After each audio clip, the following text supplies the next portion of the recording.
Olá. Bem-vindo a todos a mais uma edição do GAT Cyber Talks, o nosso ponto de encontro para a troca de ideias sobre os desafios de segurança da informação na sociedade digital. Eu sou Leonardo Militelli, sócio fundador da GAT, e nosso bate-papo será sobre a famigerada LGPD, a Lei Geral de Proteção de Dados, que ninguém mais aguenta ouvir falar, né? Ela nem entrou em vigência de verdade, mas o pessoal está por aqui sobre essa lei, né? E o objetivo hoje é a gente falar com uma pegada mais prática, com experiência de quem está envolvido em vários projetos de adequação, né? E para acabar com esse mimimi, né, ter um papo mais reto, mais uma troca de experiência mesmo, minha convidada de hoje é a Remy Yun, advogada especializada em gestão de riscos e conformidades, gerente de privacidade na Accenture e fundadora do LGPD Acadêmico, que é uma iniciativa incrível que promove a conscientização, e-books e uma série de artigos bastante relevantes para que as empresas, as pessoas possam se aculturar mais e aprender um pouquinho mais sobre a LGPD. Com certeza. Remy, é um super prazer ter você comigo aqui hoje. Eu que agradeço o convite, Léo, da Fernanda, do GAT. Eu espero poder compartilhar um pouco da minha experiência, como você disse, sem mimimi. E vamos lá. Muito bom. Quero lembrar a todos que estão nos assistindo que o GAT Cyber Talk é uma iniciativa para a troca de experiências. Então, fiquem à vontade de colocar perguntas aqui no chat do lado direito, à medida que os assuntos forem surgindo. Nós também vamos compartilhar algumas pesquisas e alguns conteúdos para tornar nossa discussão ainda mais rica. Então, o evento também é feito por vocês. Por favor, fiquem à vontade. Então, vamos lá. Sem mimimi, vamos ao que interessa, né? Uhum. Remy, né, a cada dia novas dúvidas aparecem, incertezas, né? Ontem mesmo teve a prorrogação da medida provisória que alterava o prazo de início da vigência da lei. E isso causa um rebuliço, né, de quem atua com isso diretamente, né, você, eu, comunidade de segurança e privacidade, e o que dirá do empresariado e do restante das pessoas que não estão tão intimamente ou diretamente ligados a esse assunto. Qual que é a sua opinião com relação a isso, né? Eu vejo ainda o empresário brasileiro ainda vive em bastante negação a respeito da LGPD. Muitos acham que não vai pegar, enfim, nessa bagunça toda, ainda mais com a pandemia que estamos aí superando. O que você tem enxergado sobre todo esse cenário? Minha sincera opinião, tá? Até vou pontuar que as opiniões que eu vou emitir hoje aqui são opiniões pessoais minhas, tá? Não está nada correlacionado às minhas atividades profissionais. Mas em relação ao seu questionamento, Léo, eu acho que ao mesmo tempo toda essa incerteza gera desculpa o palavreado, puta insegurança jurídica, né? E não só a questão de insegurança jurídica, mas a segurança em relação como um todo, por hoje a gente não ter ainda, né, uma orientação ou algum ponto de referência, né? Porque hoje a gente está sem a autoridade. Eu acredito que o grande ponto, para mim, que pega, não é nem a questão da vigência da lei. A vigência da lei é importante, mas acho que o ponto que tem que ser destacado mesmo é em relação à entrada imediata da autoridade. Porque hoje as organizações ainda não têm nenhum posicionamento do que se espera, né? Em relação ao que é realmente boas práticas, como aquilo que está disposto na legislação, isso de fato tem que ser executado. Então, o grande ponto é que a gente está tendo referência das autoridades europeias, mas a gente sabe que aquilo que se faz lá fora não necessariamente se aplica totalmente aqui. Muitas coisas a gente tem que tropicalizar, principalmente pela cultura que existe, né? Que é a cultura brasileira, que é totalmente diferente, né? A gente tem um mercado e consumidores com um perfil totalmente diferente do europeu. Então, eu acredito assim, sim, a vigência é importante, mas acho que o grande ponto é a autoridade, porque o aspecto da autoridade, ela está vigente. um dos poucos pontos do dispositivo da legislação que está vigente é sobre a autoridade. E ela ainda não foi, né, estruturada. Temos pessoas já nomeadas em relação ao conselho, temos membros, mas a estrutura, e o ponto mais importante, que é a estrutura regimental, ainda não foi definida. Então, esse é o grande ponto que eu queria fazer. Agora, o segundo questionamento que você fez em relação ao empresariado, né, sobre toda essa temática, né, se vai pegar ou não, e até por conta dessa novela, né, que a gente fala, não sei se é mais mexicana, se é novela coreana, que é pior ainda, o que eu posso dizer é, assim, entendo a preocupação que, será que vai pegar? Muitas pessoas ficam comparando a nossa legislação com o e-social, que teve toda aquela pressão e no final, acho que não deu em nada, mas acho que não é um bom comparativo. Se hoje a gente tem um público aqui que seja os empresariados, eu digo de uma maneira bem taxativa que sim, pegou. Para mim, na minha opinião, a LGPD pegou e pegou bem. A questão é que a gente não está vendo isso de uma maneira, uma vitrine. Ninguém está fazendo essa exposição, até porque a lei não está vigente. Mas se você hoje fazer uma pesquisa básica hoje no Reclame Aqui, um grandes pontos de demandas, de reclamações, são consumidores reclamantes questionando vários pontos em relação aos direitos deles que estão hoje dispostos na LGPD. Claro que muitos dos direitos que hoje estão sendo questionados por essas pessoas do Reclame Aqui podem ser e devem ser embasados no Código de Defesa do Consumidor, porque existe previsão sobre esses aspectos. Mas imagina a LGPD vindo. Se hoje ainda não tem na efetividade, né, em relação à vigência, a gente já está vendo um clamor, essa demanda em relação, né, aos titulares de dados, né, / consumidores, o que a gente tem a esperar em relação a, sei lá, se vai ser agora em maio ou vai ser agora agosto desse ano. E eu acho que essa novela também é muito, assim, particular, eu até acho que é um grande desafio dos empresariados, é como justificar a nossa legislação, né? Que vai e volta, cai, tem projeto de lei, é medida provisória, mas eu acho, assim, essa novela ainda está a nos surpreender, ainda vem muitos capítulos aí à frente, porque ainda tem agora o questionamento do recesso, né? Porque apesar de ter a prorrogação, que foi agora dia 29, né, que foi publicado, para mais 60 dias, a gente tem que considerar, vai ter recesso ou não? Se tiver recesso, vai até 9 de setembro, então é outra novela, porque a gente tem que esperar, porque dependendo dessa definição de se vai ter recesso ou não, a gente tem que já começar a se preparar se essa medida vai ser aprovada ou vai ser caducada, e aí fica naquele balanço, é maio de 2021 ou agosto de 2020 esse ano. Então, assim, em relação à vigência, não colocaria outro ponto além de que é uma novela. Eu acho que é uma novela. Mas em relação. E o outro ponto que você falou, que é a questão da preocupação, eu falo que, sem sombra de dúvida, que já pegou.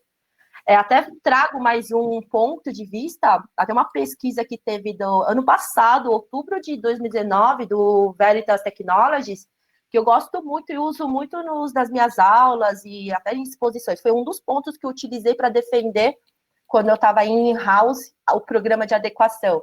É uma pesquisa que foram tanto com brasileiros e públicos globais. Quando a gente pegou o resultado da pesquisa em relação aos brasileiros, foi tão interessante o resultado que praticamente 80% falaram que se eles souberem que aquela organização que eles têm relação não asseguram, não garantem proteção aos dados pessoais, eles se retirariam da marca. Na mesma linha, eles falaram assim, se eu souber que vocês protegem meus dados, eu gasto mais dinheiro ainda. Acho que dá 70%, 7% falam que gastariam até 20% a mais. Então, não tem como não dizer que não pegou. Isso foi a pesquisa de outubro de 2019. Acho que se fizer uma nova pesquisa com esse mesmo público, acredito que vai ser muito mais... O percentual seria muito mais alto, por toda a polêmica que a gente está vendo hoje no nosso dia a dia, né? Perfeito. Não, é incrível, né? Porque eu trabalho aí com cibersegurança há 20 anos. Há 20 anos eu falo, segurança é importante. Segurança não é só uma questão de TI, né? E segurança é uma questão de negócio, é reputação, é proteger. Se você tem uma marca e o objetivo da marca é você ter fãs daquela marca, você proteger a sua marca agora num ambiente digital é super importante. O maior ativo hoje, né? Com certeza. Pô, legal. Você comentou uma coisa, né, a respeito que acho que você enxerga que a agência de proteção de dados é o grande ponto que precisa destravar para que essas coisas fluam melhor.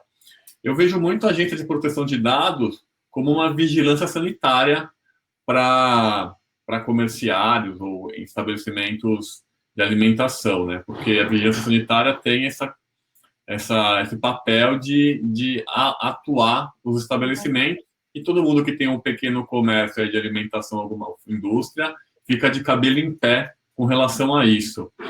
Você enxerga que a agência, assim que for estabelecida, ela vai sair multando, vai sair entrando no Reclame Aqui, ouvindo o Ministério Público, que já tem feito bastante atuações e autuações? Como você enxerga isso? Primeiro, até prefiro falar em autoridade do que a agência, tá, Léo? Porque acho que a agência, até não é uma característica hoje que foi, né, configurada em relação ao que a gente espera da NPD, mas sobre o seu ponto de qual que vai ser o perfil dessa autoridade, eu Remy, espero que não seja com essa característica punitiva. Se a gente fazer até um comparativo de como as autoridades europeias se comportaram, elas vieram inicialmente com um viés totalmente educativo. E até hoje, muitas delas têm essa característica educativa. Ela tem uma característica muito parecida com o Banco Central. Você ter consultas, vocês poderem ter pareceres, terem aspectos técnicos. Realmente, aquela autoridade que está dando as mãos juntas, né? Junto com a sociedade como um todo e as organizações, para realmente defender com as boas práticas e o que se espera. Eu acho que é como os pais criam os filhos. Eu não posso exigir dos meus filhos aquela postura se eu não eduquei para isso. Então, assim, acho que pode ser até uma analogia bem infantil ou bem superficial, mas eu acho que é exatamente isso que tem que ser a postura que a gente tem que esperar da autoridade.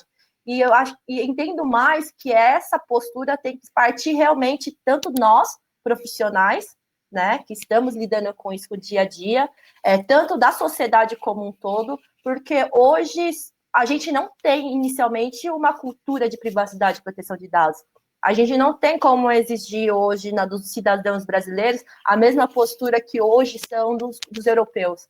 Os europeus lidam com essa temática antes da Primeira Guerra Mundial. A questão da privacidade é uma coisa que vem desde a época do totalitarismo, sabe? Do período da ditadura. Então, assim, tem muita coisa ainda a ser desenvolvida no Brasil. E eu acho que essa é o ponto-chave que a autoridade tem que vir e realmente ter essa questão mais pedagógica, dar as mãos, sentar e estruturar em relação ao que se espera. Aí é outra coisa. É igual qualquer auditoria. Se eu te recomendo, te apresento as melhores recomendações, estou te dando o caminho, aí você não faz, aí não tem muito o que se questionar. As oportunidades foram dadas. Tá? Então, assim, eu pelo menos tenho esse ponto de vista e espero que a autoridade vá nessa linha. Muito bom. Estão surgindo algumas perguntas aqui já, eu vou contextualizá-las durante a conversa. Fechado. Então, o pessoal que está nos assistindo, a gente já vai respondê-las. Tá?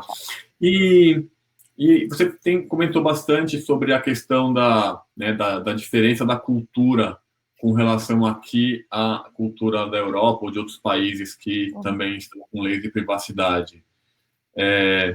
Você acredita que, apesar da cultura, quais são os principais desafios que você enxerga para que as empresas ou as equipes consigam adotar um programa de privacidade adequado em suas organizações, do que você tem visto hoje no mercado? Sendo muito sincera, o que eu tenho visto muito é que nem o mínimo, o básico, está sendo feito. E quando eu falo do mínimo, é dar um passo totalmente atrás e entender como está estruturado, né? Aí aquilo que a gente fez, aquele bate-papo que a gente fez ele preliminar, que é a questão da governança. Hoje as empresas não têm minimamente estruturado uma governança corporativa, ou seja, como que essa regra do jogo vai fluir verticalmente, horizontalmente, em relação àquilo que vai ser adotado e implementado, e também em relação a questões básicas que são as boas práticas em relação à estruturação de políticas, procedimentos. Porque o maior desafio para você startar um programa de adequação é você entender o que se acontece dentro de casa. Para você entender o que acontece dentro de casa, as pessoas que vocês conversam no momento do mapeamento, que você precisa entender o processo para chegar depois no tratamento dos dados, se eu não tenho um contexto de como aquele processo e dentro desse processo as atividades estão fluindo, eu não consigo fazer a próxima etapa, que é avaliar o aspecto dos dados e tratamentos. Então, assim, às vezes eu percebo muita dificuldade das pessoas que realmente estão no dia a dia não conseguir nem passar o que eles sabem, o que eles fazem na rotina deles. Por quê? Se você tem uma estrutura, uma instrução de trabalho, um procedimento, né, que está descrito em relação ao que você faz, como isso é feito, como essas informações fluem eventualmente num sistema, ou como é o escalonamento em questão de nível de reporte, pelo menos eu entendo como é o processo. E aí eu consigo direcionar os melhores questionamentos para chegar na questão da atividade de tratamento. Um ponto que eu reforço muito com o meu time é: você precisa fazer as perguntas certas para terem as respostas certas. Mas para fazer isso, você precisa entender muito bem o processo. Mas para entender o processo bem, aquela pessoa que eu entrevisto também tem que passar uma informação realmente fidedigna. Mas se você, essa pessoa que eu converso, não conhece nem o que se faz, você já viu o que acontece. Então, o esforço é muito maior. Perfeito. A gente até fez uma pesquisa agora aqui, né, sobre os desafios, e faltou colocar a questão do conhecimento nos processos nessa pesquisa, né? O pessoal está falando bastante aí da cultura organizacional, que é um desafio, e a baixa maturidade de controle de segurança também, mas tem essa questão do processo que é fundamental, né? As pessoas hoje ficaram tão habituadas a simplesmente abrir um sistema, abrir um navegador, executar uma instrução de trabalho, sem pensar muito o que está por trás, né? Ficou tão habitual você extrair uma planilha Excel com dados de um lado, jogar para outro, ficou tão automatizado isso, né, que a gente não para para pensar. Né? Não para de desenhar, isso. E as pessoas esquecem que todas as pessoas são substituíveis. Então, assim, tem turnover. Então, se você tem turnover, o maior desafio dessas organizações é como reter esses conhecimentos. Porque, infelizmente, nesse turnover, esse conhecimento está indo embora junto. Quantas vezes você vai no mapeamento, você vai lá querendo um processo, não sou eu que fazia isso. Mas não tem nada, nenhum material que suporte aquilo que você faz? Não. Então, praticamente, você prejudica até o seu processo de mapeamento, porque se eu mapear aquilo que a pessoa não sabe explicar como funciona, prefiro nem mapear, porque ele vai impactar em relação à minha avaliação. Mas pelo resultado da pesquisa que eu vi, praticamente proporcionar a cultura organizacional e a baixa maturidade. De novo, essas duas respostas só reforçam o ponto que eu falei, isso é governança. A governança corporativa está falando sobre cultura. A baixa maturidade de controle é porque na governança não reforçou a cultura de risco. Se você entender a cultura de risco, você vai reforçar e gerar uma alta maturidade em relação a que tipo de controles eu preciso adotar. Então, pelo nível de resposta que a gente está vendo, é claro, porque a governança é base. É base para qualquer tipo de início de projeto, seja de LGPD, seja um projeto de auditoria, seja um projeto de SOX. Governança é base. Então, assim, isso ninguém reforça hoje em dia. E acho que está muito ligado, a gente vê que existe uma baixa maturidade nas empresas brasileiras exatamente da cultura de gestão, né? Eu observo não só na área de segurança ou privacidade, mas as empresas, de forma geral, estão de uns 10 anos para cá que se popularizou muito mais o uso, por exemplo, de CRMs, né, de ferramentas de gestão comercial, ou os RPs, ferramentas de gestão empresarial.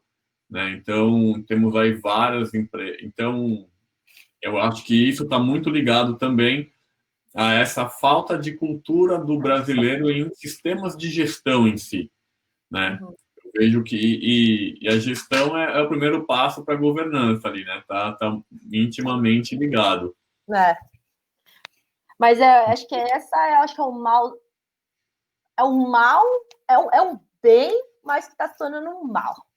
Aquela pessoa, aquela coisa que deveria ser um facilitador, não, agora está virando praticamente, como pode dizer, o oposto de facilitador. Agora caiu, não veio a cabeça.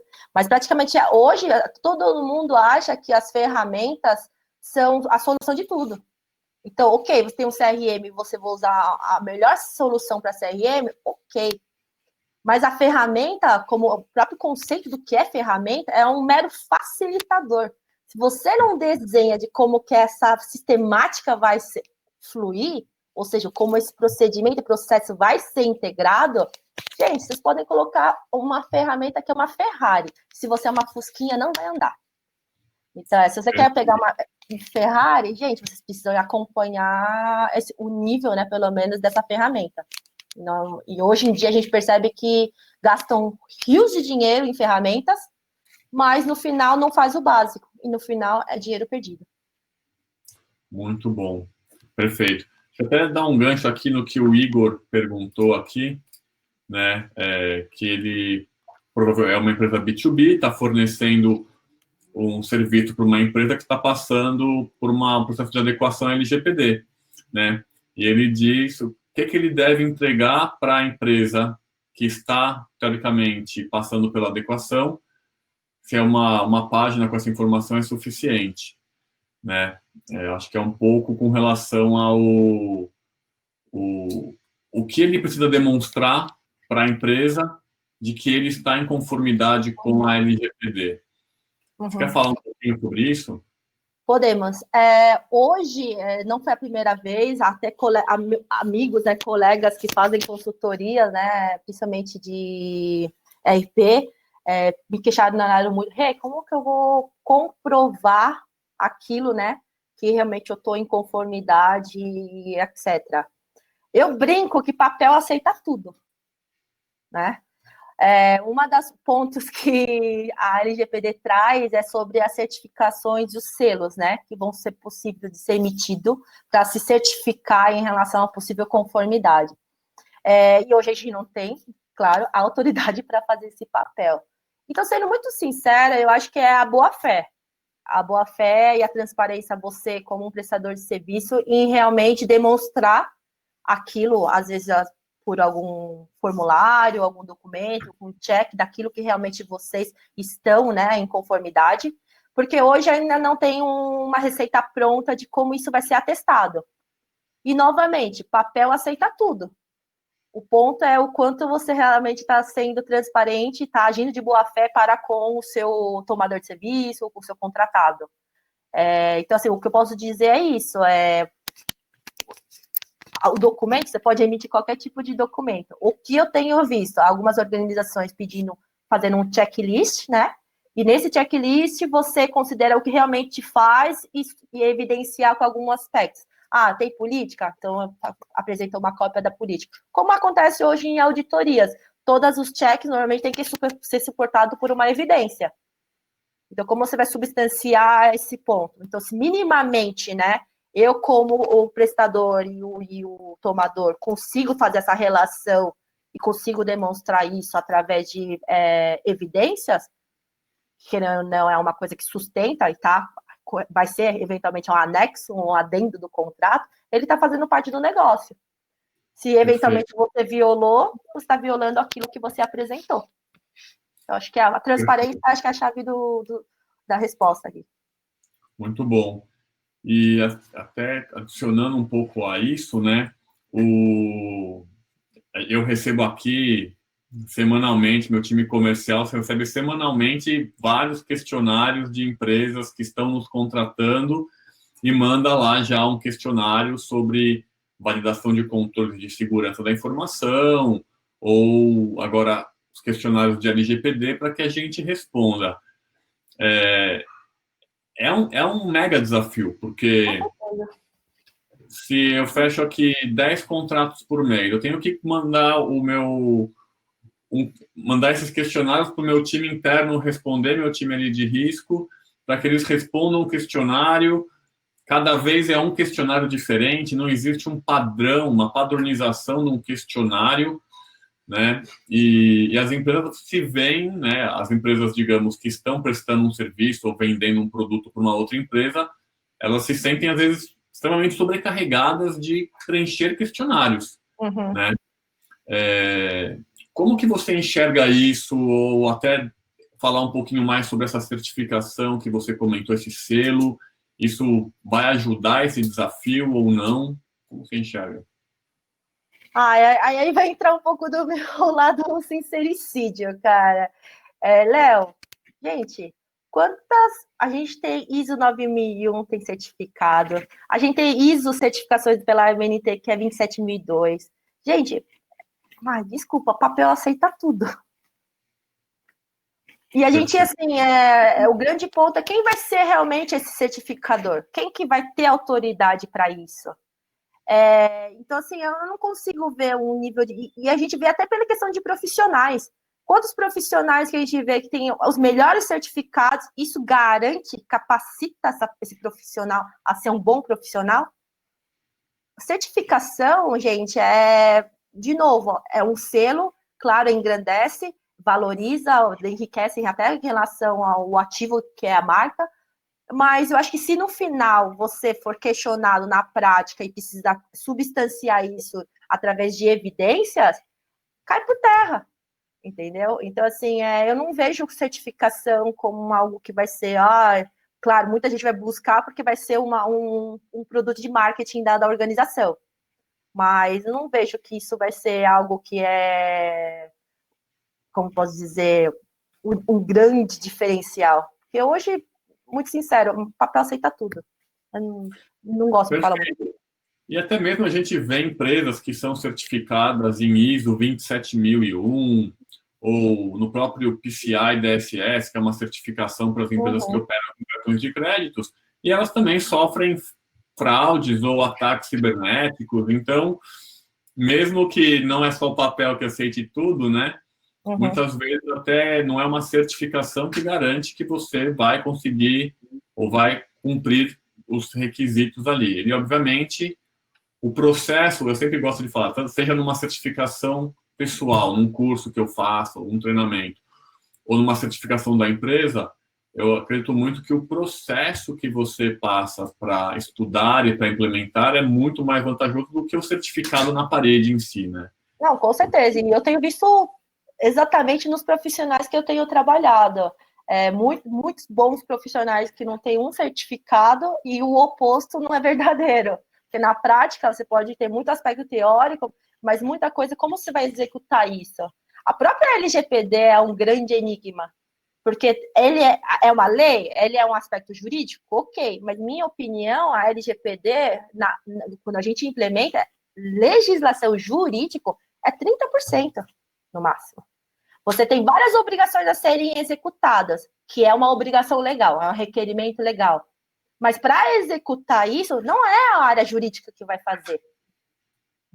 Praticamente 80%, 70% disso é área técnica e área de negócio. Então, será que essas certificações realmente capacita ou faz realmente, valida a idoneidade em relação à conformidade da LGPD ou qualquer que for em relação por ter um selo e um certificador? Quantos a gente vê que tem ISO 9001 e um dos critérios do ISO 9001 é que você tenha relacionamento ou negócio, só aqueles que são certificados também, que são 9001. Quantos fazem isso no final? Não vejo. Então, assim, de novo, papel aceita tudo. Desculpa quem ficou indo atrás disso. Muito bom. E você enxerga que existe alguma diferença entre... Tem uma pergunta que foi feita aqui, se existe uma diferença entre as expectativas e cobranças de empresas privadas para órgãos públicos, bem como para empresas pequenas ou maiores, né? com duas perguntas que foram feitas aqui pelo Jânio e pelo Jefferson. Acho que as duas cabem nesse mesmo contexto. Jânio, Jefferson, sendo muito sincero, a expectativa é muito alto para os órgãos públicos, o setor público. Mas essa expectativa só vai ser realmente, né, atendida ou eventualmente frustrada quando a autoridade for estruturada, porque muitas dessas lacunas, quem vai, né, realmente clarear, né, trazer uma luz no fim do túnel, é a autoridade. A gente está vendo muito hoje em relação às demandas que o setor público está fazendo em relação à questão dos nossos dados pessoais, que hoje, se tivesse uma autoridade e a LGPD vigente, muitas dessas práticas seriam questionadas. Ou poderiam ser utilizadas, mas poderiam ser muitas vezes já direcionadas com, ó, quer fazer assim? Então você tem que fazer isso, isso, isso. Mas hoje a gente não tem a autoridade para fazer esse direcionamento. Acho que o setor como um todo está clamando logo alguma orientação para o setor público. Da mesma forma que hoje a gente vê tudo que está acontecendo em relação à pandemia, que a diretriz não é centralizada, cada governo, a prefeitura está fazendo a sua regra do jogo, a gente está vendo o resultado disso. Será que hoje, se a gente não tem na autoridade, cada parte interessada agir, né, de maneira diferente, vai sair alguma coisa fluida?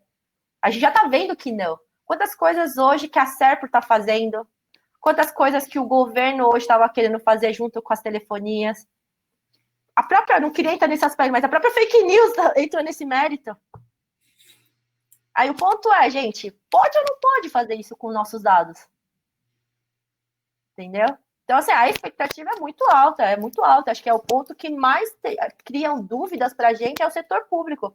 Porque, no final, a ponta final é o setor público.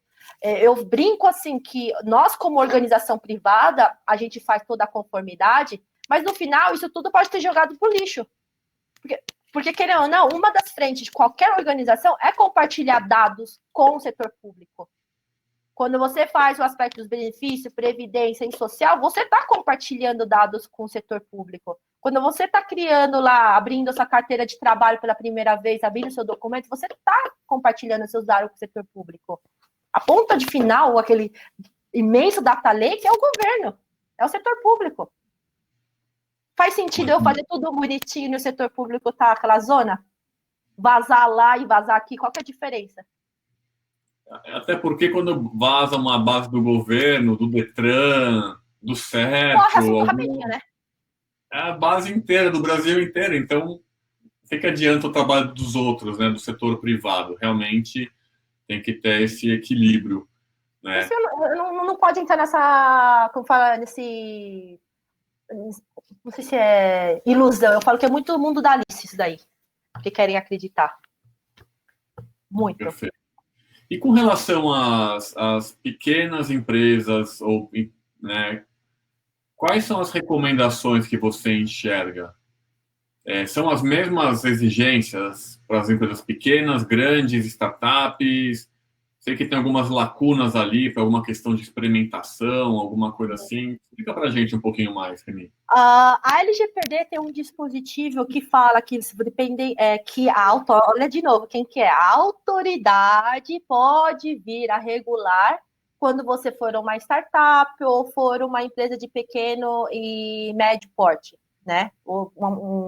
Principalmente para as startups, né? Que tem essa ponderação. Que a autoridade possa vir regular com algumas condições diferenciadas para esses, né? Esses segmentos, não segmentos, setores, portes. Porque, de fato, para você fazer uma adequação à proteção de dados, né, ele é custoso. Você precisa realmente fazer investimento. E para você fazer investimento, muitas vezes você vai ter que, né, abdicar de algumas outras prioridades. Será que para uma startup ou para uma empresa de pequeno porte eu posso abdicar de algo no primeiro momento? Então, assim, a autoridade também tem que vir hoje para fazer, esclarecer sobre essas particularidades. Porque não tem como exigir de uma organização estruturada que tem recursos para isso, na mesma linha de maturidade para quem é pequeno, médio porte. Então, tem essa ponderação. Mas, novamente, vocês perceberam, né? Tudo é autoridade. Então, para mim, pouco importa a vigência. Eu quero que venha a autoridade logo. Perfeito, muito bom. Eu acho que vale comentar que, como a Remy comentou numa pesquisa no início, né? Independentemente da lei, se a sua empresa é uma pequena empresa, uma startup que faz negócios com outros países que tem uma lei de privacidade de dados, é extremamente importante que você estabeleça uma lei, os controles, os requisitos de privacidade no seu negócio, para que você não seja pego de surpresa caso aquela empresa que você está fazendo negócio venha te auditar realmente, ou faça não só um checklist, mas use alguma ferramenta, alguma forma para validar se você realmente está andando na linha do que você diz, né? Então, é muito importante porque todos esses requisitos de segurança da informação e privacidade acabam sendo diferenciadores no negócio, né?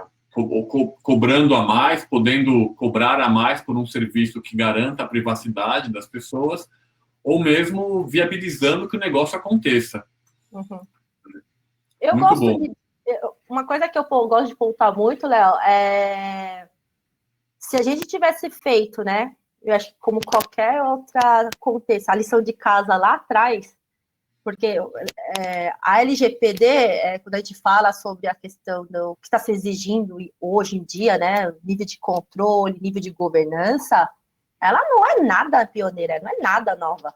A gente, se falar 10, 20 anos atrás, sempre existiu boas práticas sobre todos esses aspectos. Então, hoje, se você perceber empresas que têm minimamente uma maturidade sobre todos esses cenários de governanças que já se exigiam, ou de segurança, está sendo muito mais fluido fazer a implementação em relação à LGPD. Porque eu fui de auditoria, apesar de eu ser advogada, minha experiência profissional é muito mais na parte de auditoria e investigativa.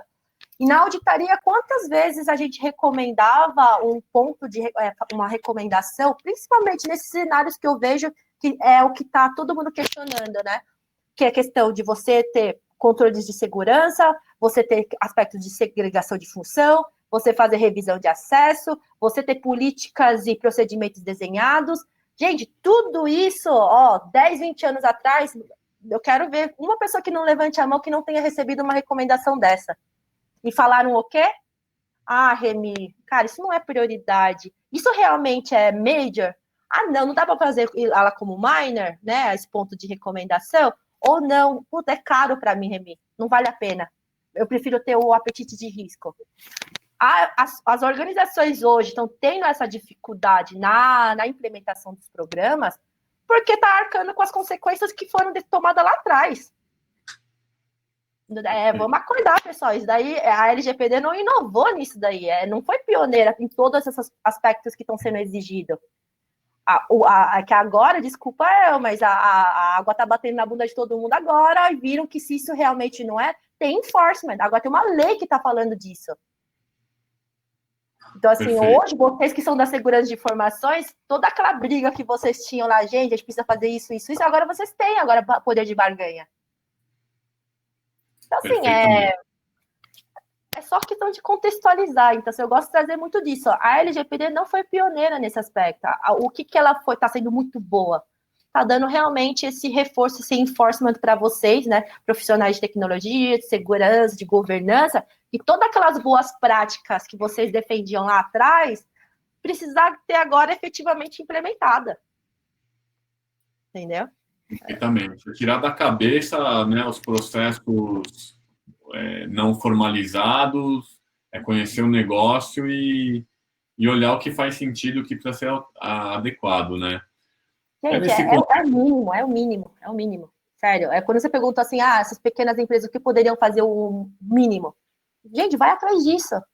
Desenhe os processos de vocês. Revisa a política interna que vocês têm. Juro, esse mínimo, acredite, a autoridade vai ver com bons olhos. Você não está sentado no problema. O mínimo vocês estão sendo feito.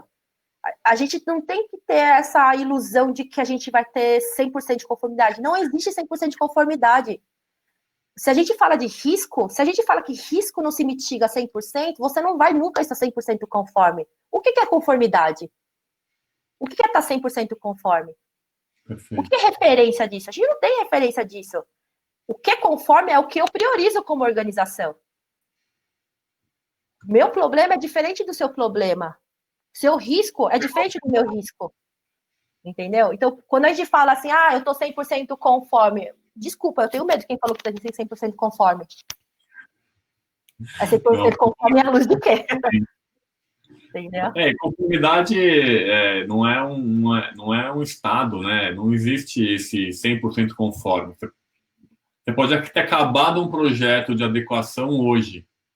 Amanhã aparece uma coisa nova, o marketing comprou uma ferramenta nova, o RH pegou uma ferramenta de avaliação 360, enfim. É organismo vivo, é cíclico, ele é um ciclo vicioso, não vai parar nunca, vocês nunca vão estar 100%. Acho que teve um ponto que a gente fala, né? Não sei se é a próxima. Eu vi não sei se tinha alguma coisa da Europa, que você perguntou. Não perguntei, ia perguntar. Tá, então vou esperar essa pergunta, então. Não, pode falar. Não, o ponto é que, assim, também que foi a questão que muitas pessoas questionam, Europa já tem mais de 2 anos, né, em relação à GDPR, e muitas empresas ainda não estão conforme. É essa pergunta que eu faço, o que é conformidade para vocês? A gente nem tem como, a gente não pode ter nem ousadia de se comparar com a Europa, porque a cultura de privacidade e proteção de dados deles, gente, é basicamente falar de um expert e quem é o mirim. A gente é mirim ainda. A gente nem sabe o que é conceito de privacidade. Eu vejo pessoas falando privacidade de dados, eu quero matar. Você não fala em privacidade de dados, a privacidade da pessoa. Entendeu? A cultura sobre esses conceitos e aspectos é muito claro na Europa. Mas a grande diferença hoje, se eu vou falar, por que não está hoje 100% conforme? Porque, primeiro, não existe critério do que é certo e errado ser 100% conforme. Como havia dito, minhas dores são diferentes das suas dores. Minhas prioridades são diferentes de prioridades. Um bom programa de adequação é priorização. E a Europa é muito madura nesse aspecto.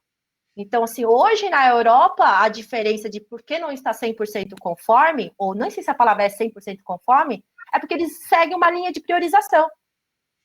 O Brasil, às vezes, acha que chama contratar 5 consultorias ao mesmo tempo e vai ficar 100% conforme.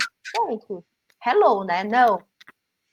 O que você vai conseguir atingir é cumprir com os seus pontos de priorização. Porque, como a gente fala, não é projeto, é programa de adequação, porque é um programa contínuo, é uma área, é uma coisa que vai ter que estar rodando. É um organismo vivo, é fluido, vai estar lá no dia a dia, não é uma coisa que vai ter começo, meio, fim. A Europa, essa a maturidade, a diferença com a gente. Então, assim, acho que até o desafio nosso, de quem está como espectadores, não busque a 100% da conformidade, não existe isso. Mas você consegue ter conformidade com qual nível de destreza em relação às prioridades que vocês definem para a sua organização. Perfeito. E acho que no final do dia, quem vai definir o que é 100% conforme é quando e se a autoridade bater na sua porta e falar, e aí, como é que você está? Né? E tudo que a gente está fazendo hoje, sendo muito sério, pode ser questionado, porque a gente não tem nenhuma referência. Qual é a nossa referência? A Europa. Boas práticas estão sendo lançadas, mas até aí a autoridade fala, vai, entendeu? Muito bom. Acho que é bacana citar para o pessoal que está nos assistindo, né? Nós temos 2 checklists que vamos compartilhar com vocês, que é um de adequação à ISO 27701, que é um adendo de privacidade, que a gente vai falar um pouquinho agora, e também um checklist de adequação à conformidade em geral à LGPD, não só aos controles de segurança. E depois vocês podem acessar esses materiais para que possam começar as iniciativas ou até fazer um balizamento se vocês estão seguindo na linha certa. Tá? Muito bom. E Remy, agora falando um pouquinho, né, acho que uma pergunta que bastante pertinente que o Thiago Nunes fez aqui e gostaria muito de falar, né? Comentou aqui que trabalha na área de saúde suplementar e como fica as questões da LGPD quando há sobreposições entre uma regra vigente de um segmento específico, no mercado específico, e a Lei Geral de Proteção de Dados. Qual é a prevalência? Quem é que se sobrepõe a quem? Você pode falar um pouquinho sobre isso? Posso, apesar de ser advogada, eu falo que sou advogada fajuta, tá, pessoal? Sou muito mais de risco e governança.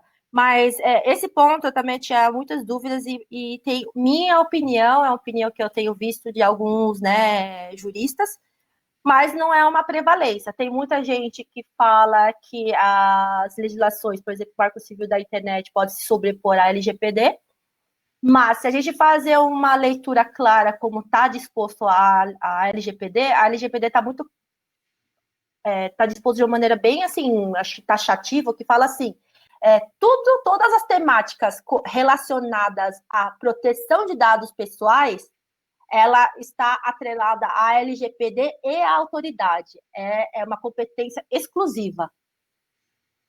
Então, se entende que existe a sobreposição da LGPD em relação às outras legislações.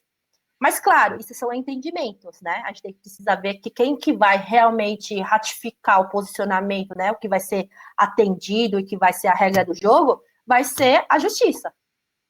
Porque, com certeza, esses pontos vai ter uma judicialização e aí vai começar a ter que iniciar, né, as possíveis jurisprudências sobre essas temáticas.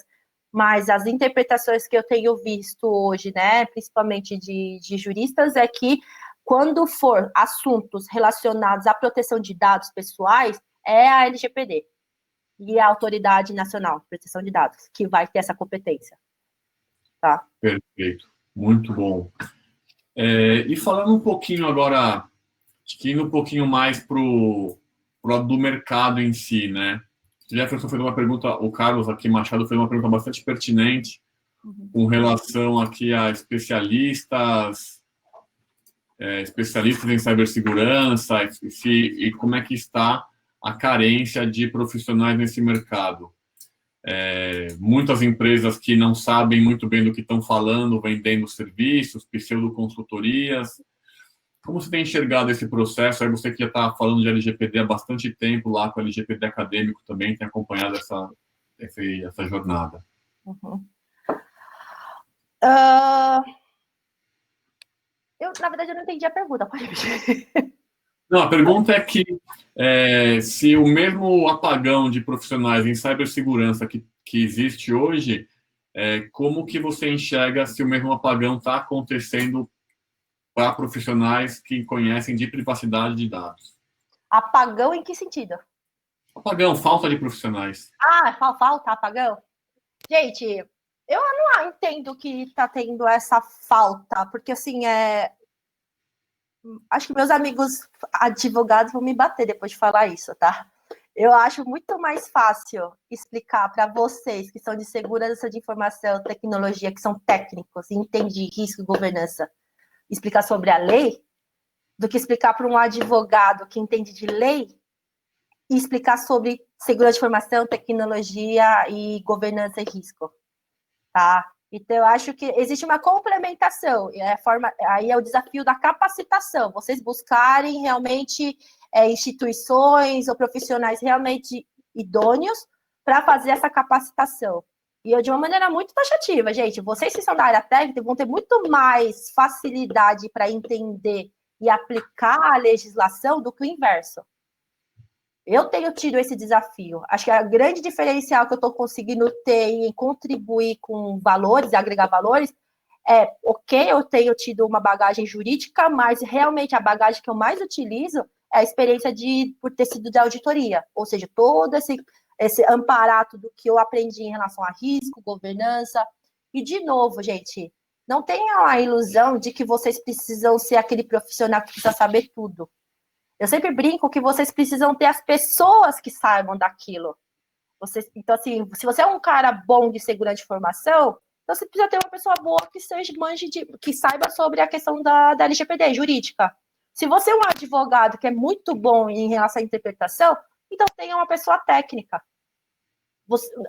Não tem essa ilusão que vocês vão ter que ser aquela profissional que precisa saber de tudo. Claro, vocês terem noção do que é mais ou menos a temática do que é segurança de informação, como é o mundo da infra, né, da tecnologia, vai ajudar muito a acompanhar o projeto. Vocês realmente não vão ficar perdidos no meio daquelas bate-papo. Isso é muito bom. Porque a pessoa que vai liderar esse projeto precisa realmente estar antenada em todos os setores e ver se faz sentido o que a área técnica está falando, junto com a área da área jurídica. Excelente. Mas se você não é essa pessoa que tenha, né, esse funil com todas essas expertises de uma maneira generalista, tenha uma pessoa do lado para isso. Então, assim, o que eu diria é, busque capacitação para isso. A LGPD é muito dos dispositivos, é entendível. Claro que tem vários pontos que geram questionamento, mas esse questionamento, será que é você que tem que entrar no mérito? Se você não é advogado? Acho que você tem que entender. Claro, questionar, porque na hora de você recomendar, é a primeira coisa que você vai fazer. Faz sentido eu interpretar isso e aplicar isso na execução? Porque muita coisa que está lá, a maior, acho que, desafio é como aplicar isso na prática. E não é o advogado que vai te dar essa luz. Perfeito. E como você falou, é um organismo vivo. Total. Você pode ter um time hoje, um time, né, uma squad, whatever, os termos variam de empresa para empresa, um comitê, uma squad, o que seja, que vai cuidar do projeto principal, né, do status do projeto, mas sendo um programa, isso tem que ser enraizado em todas as áreas, em todos os setores, em cada coisa que a gente faça, cada hora que a gente apertar exportar tabela de usuários e senhas, e-mails, você tem que pensar duas vezes, né? Então, isso, ele sai só do âmbito do time que está trabalhando, do time especialista, né? No final da conta, todo mundo tem que estar sensibilizado com relação a isso. Mas o Vladimir, tá vendo a resposta dele, que ele falou assim, especificação em algo e conhecimento holístico. E é exatamente essa palavra, holístico. Por isso que, assim, não adianta você montar um time que não entenda a empresa como um todo. Porque, infelizmente, isso é também um grande desafio, como compor esse time para suportar um programa de adequação e que tenha essa visão holística. Porque quando você faz um mapeamento, se você tem uma cabeça, só entende de um processo, você não sabe como elas têm interface com as outras frentes. E tudo isso, quando a gente fala de mapeamento, é porque a gente quer entender quais possíveis riscos que estão inerentes a ele. E é muito claro, risco não é uma coisa isolada, ela tem interface, elas são interconectadas.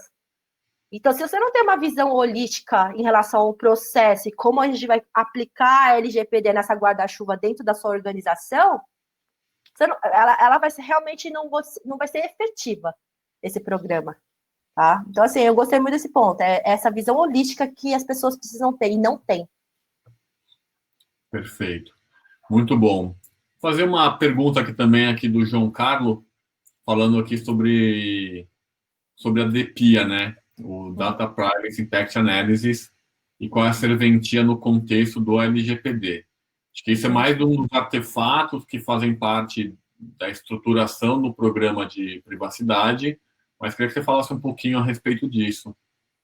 Gente, o DPIA, né, que é a terminologia usada pela GDPR, que no Brasil, na LGPD, eu falo que é o RIPD, né, Relatório de Impacto da Proteção de Dados, RIPD, né, gente, ele praticamente vai ser o documento ou a ferramenta, ou o meio que vai atestar realmente a adequação e o meio que vocês vão ser utilizados para apresentar junto à Autoridade Nacional de Proteção de Dados. Mas o RIPD, eu tenho uma opinião um pouco singular minha, que até no próximo livro, que acho que é do Felipe Palhares, eu escrevi sobre ele, porque eu entendo que o relatório de impacto nada mais é um documento com novo nome, porque nada mais é uma avaliação de risco. Toda a fluidez de como você vai fazer o relatório de impacto, nada mais é que uma avaliação de risco. Não sei quantos aqui da audiência são do time de risco, controles internos ou de auditoria. Quantas vezes já fizeram relatório de impacto e vocês não sabem? O relatório de impacto é uma avaliação de risco. E aí, de novo, inovou a LGPD com esse relatório de impacto? Falo que não. Gente, a avaliação de risco nunca foi pioneira no nosso ordenamento jurídico. Se vocês forem ver quem é da área ambiental, vocês sempre tem que fazer aquele estudo de impacto, aquele relatório de impacto para fazer aquela pré-licença ambiental. Mas qual que sempre foi o papel, né, dos profissionais? Delegar. sempre foi de terceirizar. Será que o relatório de impacto daqui a pouco vai ser terceirizado? Porque não é um skill normalmente que se faz dentro de uma organização ou é uma prática de um advogado? Porque é avaliação de risco. Perfeito. Todos os profissionais da área entendem de risco? Aí está entendendo, Léo, aquela pergunta inicial que eu falei? Volta tudo para a base, é a governança, a cultura de risco. Se a pessoa nem entende quais são os riscos, como a minha organização está desenhada, eu vou ser capacitada para fazer esse relatório de impacto? 2 dias atrás, foi até engraçado, eu estou brincando disso agora, porque eu estou revisitando vários papers e falei, cara, realmente isso daqui é praticável? Porque no final, pela legislação, de uma maneira taxativa, ela coloca 3 cenários do relatório. Quando você atende a base legal legítimo interesse, isso é claro, se você atende o legítimo interesse, tem que ter um relatório de impacto, porque está lá, poderá solicitar. Segunda situação é dados sensíveis, que a autoridade falar que poderá determinar a elaboração. Se você falar que poderá determinar, não quer dizer que precisa estar pronto, mas que pode ser solicitado. Então, segunda situação. Aí a terceira situação ele fala alto risco. O que é alto risco? Seu alto risco para você é diferente do meu risco. Com certeza. Então, para mim, muitas pessoas falam assim, Remy, cara, não dá para fazer relatório de impacto para tudo. Claro que não. Mas uma organização que tem governança da cultura de risco já estavam fazendo as avaliações de risco independente da LGPD. Porque hoje, uma organização madura tem toda já uma matriz desenvolvida. Privacidade e proteção de dados, gente, é só mais um escopo que está entrando no universo de risco, gente. Então, assim, para mim, o RIPD, que é o relatório de impacto, ele é só mais um documento com novo nome. Concordo. Eu até adicionar uma questão, né? Eu venho da área técnica de segurança da informação, fui pentester por 15 anos, e quando eu fazia os pentests também, apontava, consegui acessar sua base de dados, tem um risco aqui de exposição da informação. Isso já era um relatório de risco. A LG que infringe a nossa lei agora de privacidade. Só que, na visão, às vezes, do próprio gestor de segurança que demandou aquele trabalho, ele não tinha essa cultura de um impacto, de como puder impactar, ou mesmo não tinha a habilidade de levar esse risco para cima. Com certeza, né? Então, seja numa avaliação de risco, num DPIA, num teste de invasão, enfim, existem uma ferramenta de mapeamento de dados, tudo isso vai apontar riscos em torno da riscos à informação, né, e à privacidade da informação também. Por isso que só finalizando, é que eu falo assim, aí de novo a questão que falou da competência, da capacitação. Vocês percebem assim o quanto a LGPD traz novas oportunidades para vocês profissionais? Porque de novo, não se dá para ensinar do zero você ter uma cabeça holística para identificar risco. Às vezes, em cursos ou aulas que eu dou um cenário bobo. Por exemplo, assim, se um ônibus está com falta de manutenção, me elenque todos os tipos de riscos inerentes. É difícil as pessoas se provocarem para identificar todos os possíveis cenários de risco. Então, vocês que são profissionais que atuam com isso e trazer a LGPD como mais uma vertente que vai estar lá dentro do quadradinho, que a gente considera que é o risco estratégico, risco da imagem, né, risco financeiro, vai ter a questão do risco de PIPD. E qual que vai ser esses pontos a serem cobertos? É mais uma nova caixa que está entrando dentro do nosso universo, sabe? Então, assim, e hoje, de novo, o grande desafio das organizações, que o relatório de impacto no melhor mundo, ela sempre tem que ser feita antes de qualquer início de atividade de tratamento de dado. Mas hoje o grande cenário que a gente está tendo é legado, que é o passivo. Então a gente vai ter que fazer o relatório, ver quais relatórios a gente vai fazer para o passivo e legado. E os outros o que são os novos e ongoing. Vocês estão fazendo isso? Os novos casos, vocês já estão fazendo uma avaliação antes de iniciar o tratamento de dados? Perfeito. Porque é o conceito do Privacy by Design. Então, assim, novamente, tudo LGPD para mim é puramente risco. E aí, voltando até na pergunta que foi feita sobre o cenário das startups, as grandes empresas sempre buscam nas startups soluções mais assertivas ou que resolvem um problema do processo ali mais pontual. E, obviamente, sempre uma startup B2B vai ter acesso ao banco de dados ou vai ter uma API que consulta. Então, de novo, aí que recai a importância da startup que está começando o negócio agora, estabelecer o security by design, o privacy by design, by default, para que comece a construir do jeito certo, né? E acho que aí você já elimina muitos riscos aí que a gente está discutindo aqui. Não, totalmente check. Bom, Emi, para finalizar aqui, a gente está chegando no nosso time box aqui. Você fundou ali a iniciativa do LGPD Acadêmico há 2 anos atrás. Começou com o Google Drive ali, compartilhado com uma série de materiais, e hoje está um portal bastante incrível. Queria que você falasse um pouquinho sobre essa iniciativa, para até o pessoal poder usar como referência e recursos incríveis que tem por lá.